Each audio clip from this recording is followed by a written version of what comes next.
मित्रों, आपने पिछले एपिसोड को देखा, पसंद किया, बहुत बहुत धन्यवाद,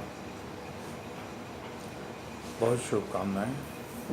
और जिन लोगों ने इसे लाइक किया है वो विशेष रूप से भी धन्यवाद के पात्र हैं।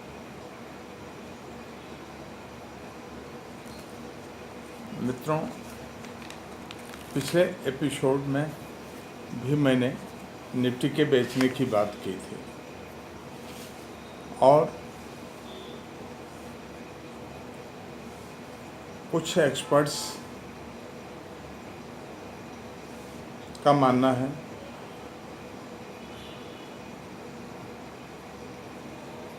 कि 10,900 तक निफ्टी चली जाएगी या उसके ऊपर चली जाएगी।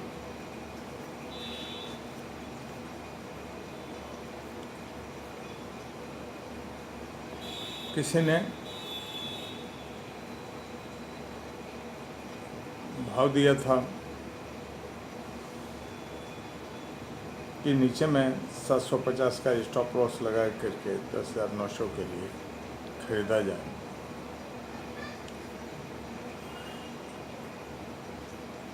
निफ्टी संयोग से खुला ही 10,830.20 पर और वही हाई हो गया।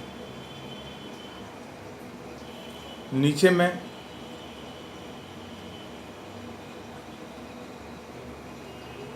10,787.35 का लो बनाया और 10,800 के नीचे आज का बंद आया। कुछ लोगों का मानना था कि 10,800 के नीचे ही बंद नहीं आएगा,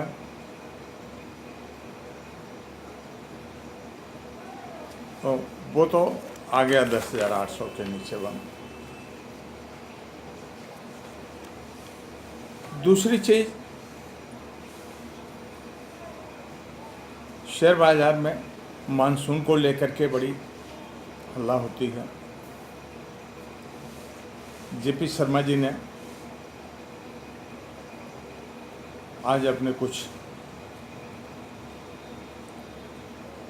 वैज्ञानिक फोरकास्टिंग दी है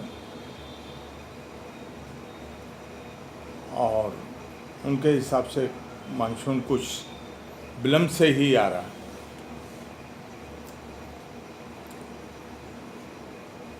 मानसून शेयर मार्केट में महत्वपूर्ण इसलिए माना जाता है कि कृषकों के वहाँ मानसून से धन की वर्षा होगी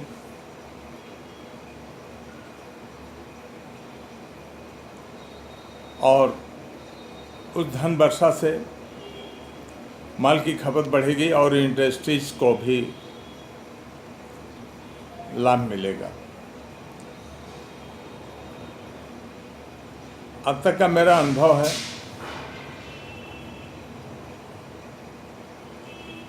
खेती बाड़ी से मेरा संबंध रहा है। जितना कृषकों को लाभ नहीं होता है उससे ज़्यादा शेयर बाजार से जुड़े हुए लोग मानसून का लाभ लेते हैं। मानसून आने से और मानसून समाप्त होने तक यह सबसे अधिक चर्चा मैंने कहीं सुनी है तो शेयर बाजार के लोगों के द्वारा और शेयर बाजार के विशेषज्ञों के द्वारा। एक्सपर्ट्स उसकी विशेष चर्चा करते हैं।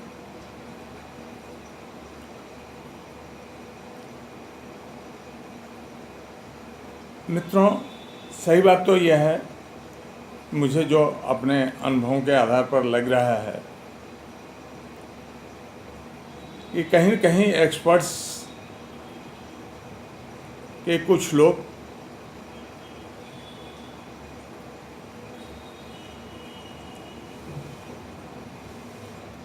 शेयर बाज़ार में बहुत ज़्यादा ऊंचे भाव में खरीद चुके हैं और वो अभी बेच नहीं पाए हैं। और कुछ हो सकता है कि ऑपरेटर भी हों,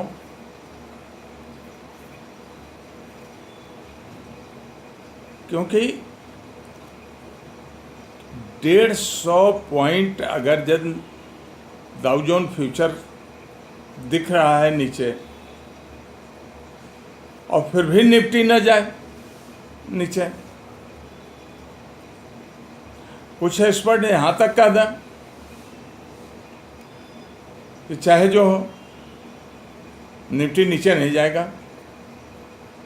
आज मैंने फेसबुक पर लिखा है कि घमंड भगवान का भोजन है।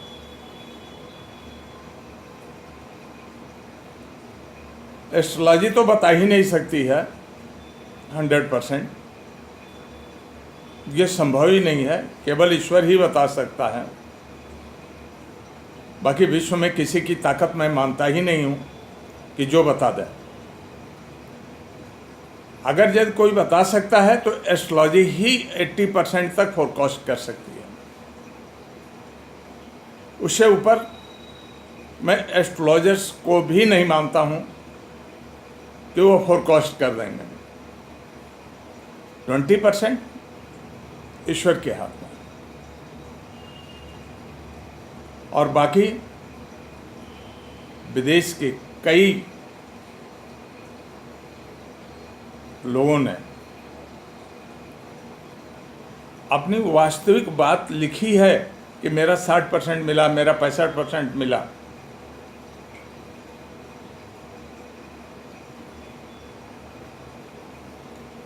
आप विदेशियों को गुरु मान सकते हैं, कोई किसी को गुरु माने, उसमें हमारा या किसी और का क्या जाता है। लेकिन कोई विदेशी भगवान नहीं हो सकता है।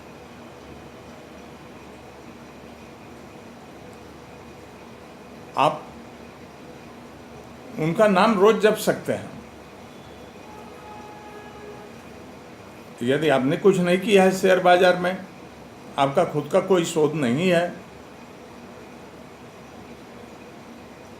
तो उन्हीं के गुणगान करके ही तो चल सकती है बात।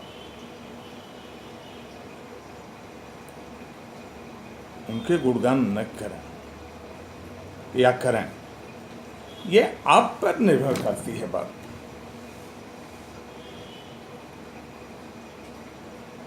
लेकिन ऐसा होगा ही, इट इज मस्ट, ऐसा कुछ नहीं है शेयर बाजार में। ये तो ईश्वर के अलावा किसी मनुष्य की ताकत है ही नहीं है जो बता दे। मेरा अनुभव 1988 से अब तक का तो है ही है, और लगभग नित्य शेयर बाजार की घटनाओं से जुड़ा को देखता रहा हूँ, उनका प्रत्यक्षदर्शी तो है ही हूँ। उनसे जुड़ने न जुड़ने की तो बात नहीं कर सकता, हर घटना से कोई व्यक्ति कैसे जुड़ सकता है।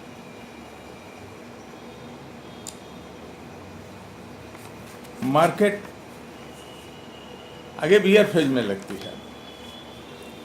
इंडिया की कुंडली में गोचर में शनि, प्लूटो, केतु और मंगल इनका प्रभाव है। थर्ड हाउस में शुक्र राहु हैं और फोर्थ में बुध आ गया, तो निश्चित तौर पर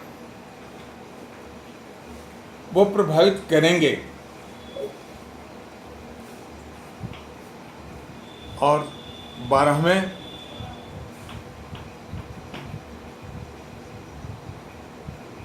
भी हर्षल चल रहा है। निश्चित रूप से ऐसा संभव ही नहीं है कि पतझड़ ना आवे।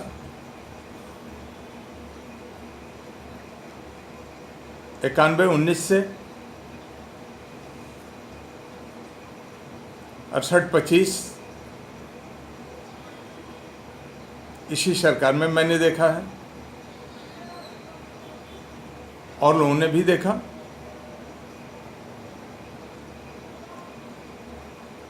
और 11,150 के ऊपर मैंने स्पष्ट रूप से अपने लोगों का बिचवा रखा है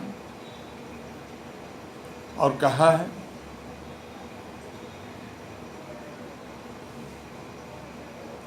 नीचे से क्रूड को खरीदवाया, 89 तक फोरकास्ट किया, ये 89 का भाव हो जाएगा। ये चीज़ें तो हैं। मैं आपको बता दूं, कुछ लोग इस बात का प्रोपगंडा कर रहे हैं कि मार्केट बहुत तेज है, बहुत तेज हो जाएगी, जो एस्ट्रोलॉजिकली मुझे नहीं लगता है। मैंने कभी कह रखा है कि मार्केट बियर फेज में है और जनवरी से अभी तक तो 11,000 भी नहीं पार किया। 11,200, 400, 600, 800 तो बात की बात है। जी बहुत बहुत धन्यवाद। मेरा व्हाट्सएप नंबर है 9198134475। Thank you.